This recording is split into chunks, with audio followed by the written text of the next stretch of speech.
I'll give you kind of a clue here. If you don't like change, you're really going to hate extinction. We have so many new tools right now to do innovative things that if you don't learn to innovate, you may not even survive. We've got to figure out how to bridge the wisdom of our senior generations to the eagerness of our younger generations and make it all work.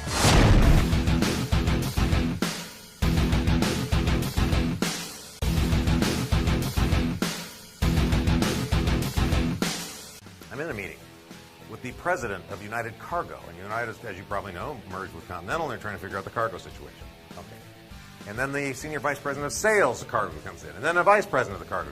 So there's 6 of us finally in this meeting. And they tell me we need to fill the bellies of 5,000 narrow aircraft. We need to start behaving like an express carrier.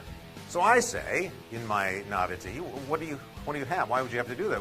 They say, well, we have some warehouses there at the airport, and we need to behave in kind of like the way that the express people do. So in the course of, I'm not even kidding, 14 minutes, I mock up a slide to give them an idea based on what I know, what I just told you about the urgency of our society. I said, have you thought about maybe partnering with Amazon?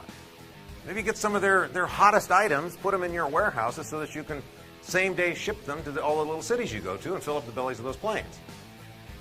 I mocked up the slides that say that. There's an example.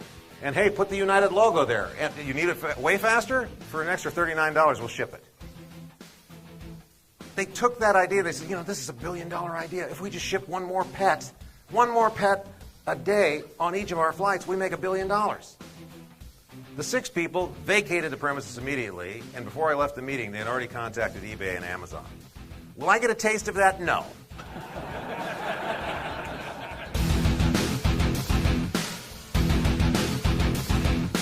Most normal people will pitch their stuff the way they're most comfortable.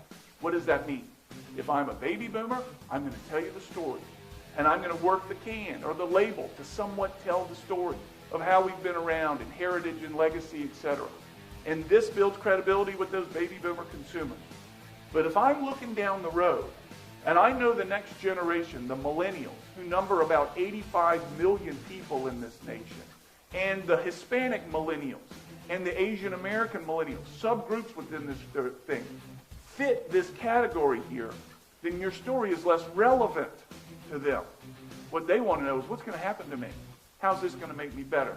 How's this going to make me different? What's my future in this? Where's this going to go? The big difference is simply this. Boomers and matures, us and where we've come from. Xers and millennials, me and where I'm going. And the question becomes, how does the product reflect this? Is there someone out there creating some sort of disruptive product or technology who sees the weakness in your veneer right now, who says, I think I can pierce this thing, just for the fact of doing it? Much like Netflix did the Blockbuster. We got these guys. They think it's all about the tangible stuff. It's all about the streaming stuff. What happened to Kodak? What was it that has driven Kodak into bankruptcy? Right? It was a change in technology. What drove travel agencies? Actually, by the way, 2/3 of travel agencies have gone bankrupt in the first 3 years that Expedia came out. What drove them? Right? It was that airlines could connect directly to consumers. Hold that thought, right? Airlines connecting directly to consumers. But man, we can go through all kinds of lists. Like if we want to do age thing, generations kind of thing, here's a generations thing. How many people here got their pictures taken by Olin Mills when you were young? Raise your hand. Right? You're all older. Yeah. Right? And Olin Mills is no longer around. Right? That doesn't exist. Or we could talk about how many people's mothers here bought from the Spiegel catalog. Right? Hey, if your mother bought from the Spiegel catalog, right, you're old. Right? Spiegel is gone too. It was around for 90 years or so. It was around at the turn of the century, and then it went bankrupt because they couldn't make the conversion to e-commerce. So I'm not kidding when I tell you that I can show you case study after case study after case study of organizations who didn't understand that technology changed either your product or how you do the outreach to the consumer. It is dangerous if you allow a competitor to touch your consumer before you can. All right, so if you're going to have technology mastery, one of the things that is critical is this concept of being a high beam leader. Now, we've talked in here about, you're going through a transition, right? You've had many people this morning that have already made this comment that you're going through a serious time of transition. And that's a lot what we wanted to do is give you a lot of information about how to make this transition better. Hey, don't feel alone. Right? There's all kinds of organizations going through a transition. When you're going through a transition, what will give you an edge is if you have a more accurate view of the future than everybody else, and if you will act on that accurate view. It's not enough just to have the view. You've got to act on it. And so we call that high beam and low beam leadership, right? Having an ability to look into the future accurately. Now, low beam leadership is not bad. I don't want you to look at this on a value judgment kind of thing. Low beam leadership is often management. In other words, you don't have the unique responsibility of setting a long-term vision. But every organization needs to have some leaders. And I'm not just talking about the CEO. I mean, some leaders, like the people in this room, right, that understand how to look out 5 to 10 years and accurately understand how are those new consumers going to behave differently. He just gave you all kinds of information about that. Now, you can either just hear that, and it goes in one ear out the other, or you can listen to everything he said and say, well, how is that going to change our marketing?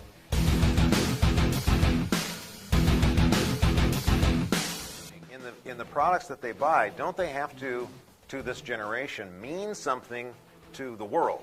The greater good. Yeah. How's it bigger than me? Yeah. What's this position in the world? How is this product and my consumption of this product going to make me better and the world better down the road? It's not just about the transaction at the register, but give me a reason to support your brand. Cam? Yes, Scott. You know, as a technology guy, one of the other things that you could that I'll bring up and you can comment on it is when it comes to social technologies and brands creating an organizational voice and talking to the consumers, it's interesting also because these generations really want brands to talk to them. Like they want to be connected to Starbucks. It's not just walk in and get a coffee. They want Starbucks to talk to them every day. You know, 1.5 million of that generation friended the Starbucks Frappuccino on Facebook. Not the company. They friended the Frappuccino. They friended a drink. 2 days ago, I was with Florida Hospital. They have 8 campuses. So they're doing exactly what Scott's talking about. They're going to have to try to figure out a way to trim 20 to 40% of the costs out of Medicare to make money at that. In order for them to make money on it, they're going to have to review how much do we use people, how much do we use technology, right, to manage that process. I'd like to add something here, and it's the point that $12 haircut is not a sexy thing.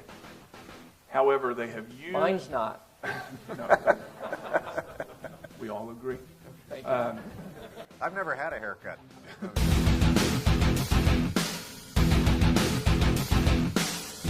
If you had to write a SQL stored procedure to go do that rule, how many minutes would it take you to write that SQL stored procedure?